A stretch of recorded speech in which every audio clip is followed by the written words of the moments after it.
Big pass இந்த வாரம் ரொம்ப பரபரப்பா போயிட்டு இருந்துச்சு. போன வீக்ல வந்து தலைக்கான டாஸ்க் தான் நடந்துச்சு. அது வந்து பெரிய அளவுல சுவாரஸ்யம் இல்லாம இருந்தாலும், ஓரளவுக்கு சுவாரஸ்யமா இருந்துச்சு அப்படின்னு சொல்லலாம். ஆனா இந்த வீக் வந்து பார்த்தீங்கன்னா, அதிரி புதிரியா ஸ்டார்ட் ஆனுச்சு.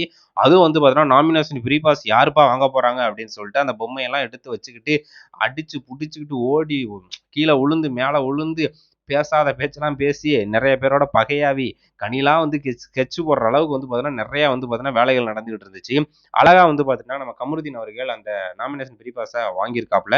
ஸோ, அவரு தான் வந்து பார்த்துட்டீங்கன்னா, அத வின் பண்ணியிருக்காங்க. நாமினேஷன் ஃப்ரீ பாஸ் வாங்குன கமருதீன் அவர்கள் வந்து பார்த்தீங்கன்னா, ஓரளவுக்கு மன தைரியமா, தெம்பா இருப்பாரு. ஏன்னா வந்து பார்த்துட்டீங்கன்னா, இந்த வீக் வேற வந்து பார்த்தீங்கன்னா, நாமினேஷன் ப்ராசஸ்ல இருந்தாரு. நாமினேஷன் ப்ராசஸ்ல இருந்தா கூட ஓட்டு அடிப்படையில வந்து பார்த்துட்டீங்கன்னா, 4வது இடத்துல இருக்காரு அப்படின்னு தான் சொல்லணும். அவரோட கேம் பிளே நல்லா தான் போயிட்டு இருக்கு.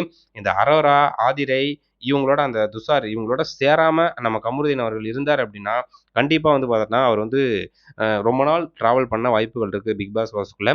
ஆனா அவரோட இந்த கூட்டணிக்குள்ள போனாரு அப்படின்னா, கண்டிப்பா வந்து பார்த்துட்டீங்கன்னா, அவரால ரொம்ப நாளு ஸ்டே பண்ண முடியாது. அவர் வந்து தனித்துவமா பிக் பாஸ வந்து அணுகுனாரு, பிக் பாஸ் விளையாண்டாரு அப்படின்னா, கண்டிப்பா வந்து பார்த்தீங்கன்னா, பெரிய ஃபியூச்சர் இருக்கு அப்படின்னு சொல்லலாம். ஏன்னா ஹீரோ ஆவலாம், ஹீரோ மெட்டீரியல் அப்படின்னு சொல்லிட்டு நெறைய பேர் வந்து புகழ்ந்துட்டு இருக்காங்க.